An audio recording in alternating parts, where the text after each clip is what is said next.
my best. Here comes RyanCafaro.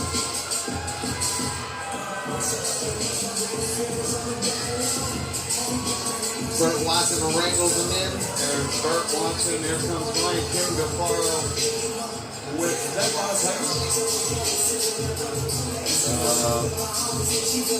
Yeah, no, I don't know. Yeah, okay. Justin Bonifatius came in his first fight at light heavyweight. Okay, and it was great. Watching him progress and these guys, it's something I really enjoyed. See Daniel Gracie also in the corner. RyanCafaro, really well-rounded fighter, a guy who I think is constantly evolving, really exciting to watch, always in the gym getting it done. If he's not training, he's coaching. If he's not coaching, he's training. So, very happy to have him here at H3 Fighting Championship. I think he's got a tough test in Frick. I think that Frick is better than he's shown on some occasions. So, we're going to see what happens here as Cafaro gets ready to enter the cage here at H3 Fighting Championship. He will be out of the red corner. That Frick will be in the white trunks and blue trim, and Cafaro will be joining us tonight. And Paul Felder with trunks that we have on. He's got the black and white and red trunks. Cafaro has the black, white, and red trunks as he gets ready to make his way into the cage. RyanCafaro coming your way, and we will go up to Dr. David Sarnoff for the announcement. Tonight, the next bout of the evening is scheduled for 3 5-minute rounds in the CFFT featherweight division. This bout has been brought to us by Cage Fury Fighting Championships and is sponsored by Maximum Human Performance, MHP. Now, standing to my left, fighting out of the blue corner, weighing in at 144.2 pounds, fighting for Finishers MMA out of Nazareth, Pennsylvania, Thad Frick. Now, standing across the cage, fighting out of the red corner, weighing in at 145.7 pounds, fighting for Enzo Gracie Philly and UFC Gym out of Cherry Hill, New Jersey, RyanCafaro. Referee in charge of the action once the bell rings, Jimmy Chappell. Chappell brings Cafaro and Frick in the middle. Cafaro, Paul always does that stare down. That's just what he does. Yeah, man, you know, everybody's different in how they get ready for these fights, and hopefully he's focused, and I know he's in shape. He looks fantastic. As good a shape as I've ever seen him. But, you know, Frick, I know for a fact, the guy's got a lot of heart. Oh, yeah. Kind of willing to fight anybody at this point. And there's that wrestling, Paul, right into a single leg. I think Cafaro needs to start worrying about a wizard and not reaching over like that. Now, when I see guys do that for takedowns, worrying about Kimuras first, worry about defending the takedown, then look for submission. I think from the standpoint of the wrestler, too, you want to frustrate the wrestler, right? You want to shrug off 2 or 3 takedowns and then have him take that deep breath and say, "I got to stand with you." I mean, that's right. Yeah. When I fight wrestlers, man, I want to make them work with every inch of a takedown, and it just frustrates the hell out of them, man. You don't want him to get into this rhythm where he's just ragging on you the whole time. Because there are guys who can do this for 25 minutes. Yeah, and he's one of them. You know? Yeah, Thad Frick is definitely there. Ben Askren would be one. I know you had a war against the Tennessee product wrestler. Yeah, he's another one, man. He was on me, you know, but I made him work, and I gassed him out in the first round. His name was, I'll remember before the time is Craig over. Johnson. Nonetheless, here we see Cafaro trying to take a look. Cafaro does have a really nice guillotine that I know he's going to look for if Thad leaves There the it neck is. out there. There it is. Oh, this could be trouble. He He's waited. I think this could be in. Cafaro's got a great guillotine. I think that one. He's doing a That's nice job better of get getting out of it. there, but he should use it to get up if he doesn't give it to him. He's got to get that hand. I thought that was it for a second. Does a nice job, Thad Frick. Nice job of adjusting and pinning the legs down. His face was already turning red. Now see, Cafaro's got his neck cranked up here. He's got to use it. He's got to get his feet out from. See, Thad's doing a great job of triangling the legs, keeping those Cafaro on his back. This is not where Ryan wants to be. That neck crank is not going to submit him. I've never seen that neck crank work, but and as a wrestler, I'm not. The tick-tock comes into play. You want to stay. Cafaro's got to watch his neck here. Thad's trying to lock up a arm in guillotine of his own. I think Cafaro's comfortable here, but Thad did back up to his feet. Nice knee. Not breathing heavy. Seems good to go. Both guys fresh. Halfway through this round, just about. His footwork there. Yeah, It's Nice no fight. secret, you know, Thad's going to close the distance, try to take you down. Cafaro's got to use his footwork and his distance. Leg kicks, he's got to set them up on a guy like that. And that's what you're going to see.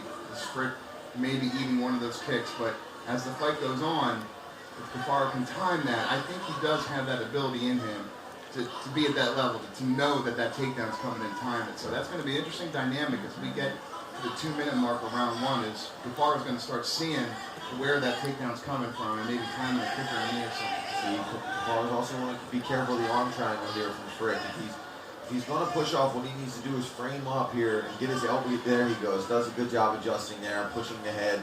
He needs to push on that head, in my opinion, and keep hipping out and getting his back up against that fence. He doesn't want to stay here on his back against a guy like Frick. He's locking up oh man, he's got Cafaro in all kinds of trouble there. His neck is cranked in there pretty good. That does not look good. All right, he's out. Cafaro's out. Okay. Good job. Looking maybe to get some kind of DARs in here. Get him onto his side. See, You can get him on his side. Frick is doing a good job of just throwing from one choke to the other. Cafaro back up to his feet though. He's got to start working some knees and elbows in here to make him pay. Nice job there by Cafaro to get up, but Thad Frick is going to always have that grind. He's going to keep on that takedown. He's going for that guillotine again. See, and here's the only problem: you have a good guillotine. You go to the well. Yeah, but he breaks the grip.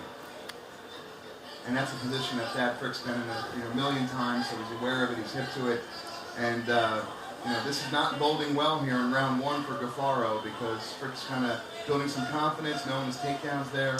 And Cafaro had a little bit of a layoff, right? Was he out of action for a little bit? He was, but it just recently, he didn't fight that long ago, and it might have been a little while, actually, you're right. So a little bit of cage rust, maybe. Thinking he's been out for about a year or so, and you know, that can play a role here. And you know, I have to say, round one, Thad Frick couldn't have scripted this much better. This is his world, man. Cafaro's really got to try to survive these next 30 seconds and come out and move his feet and use his hands. And I hope that Cafaro's been working with high-level wrestlers in these positions. I'm sure he has, but we'll see how the conditioning, you know, comes in. If Frick gets gas, that could change things up, because Cafaro's going to make him get in this position, hold him down for the full duration. I don't think he's going to go get submitted. Nice job of Thad Frick holding the mountain here. Ryan Cafaro maybe looks for cage walk. Yeah, too little, too late here. Cafaro's got to get back to his corner and figure out a way to not get taken down like this. And if you saw Thad Frick just look up, he looked and he was like, I'm good. I'm good. This all day.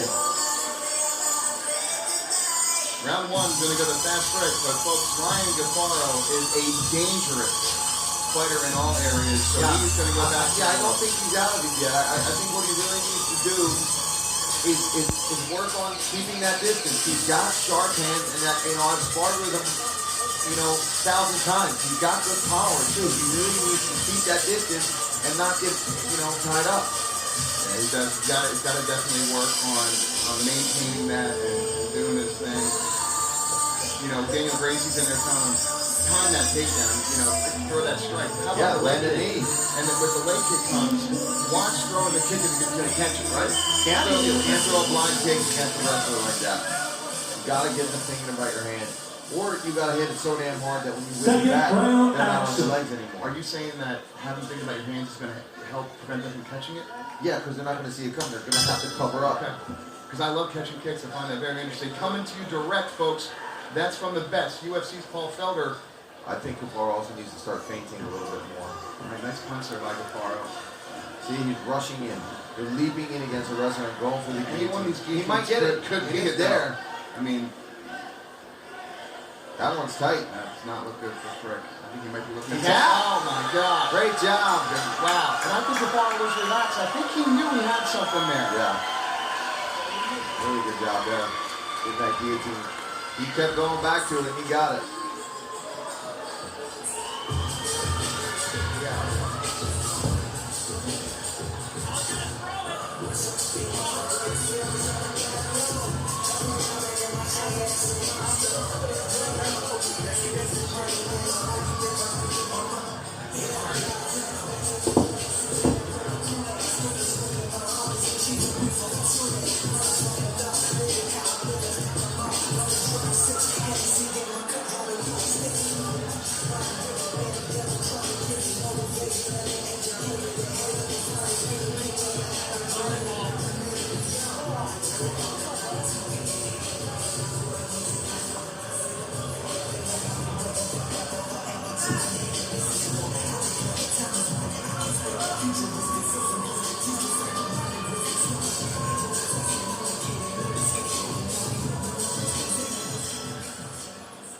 Ladies and gentlemen, this bout was stopped at 24 seconds in the second round. Winner by tap out by way of the guillotine choke.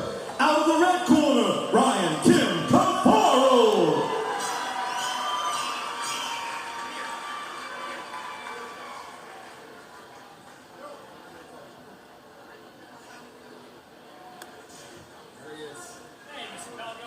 All right, folks, here I am. There's your victor, RyanCafaro. Ryan, awesome performance. First round wasn't maybe to go the way, but you knew you had that guillotine. Tell us about it. It didn't go the way I wanted in the first round, but I thought, based on tape I had seen, that Thad would fatigue, especially if I made him work.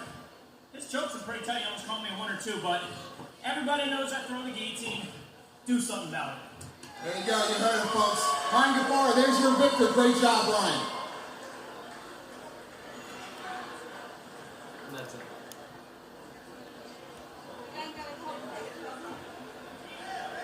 Yeah, that's it.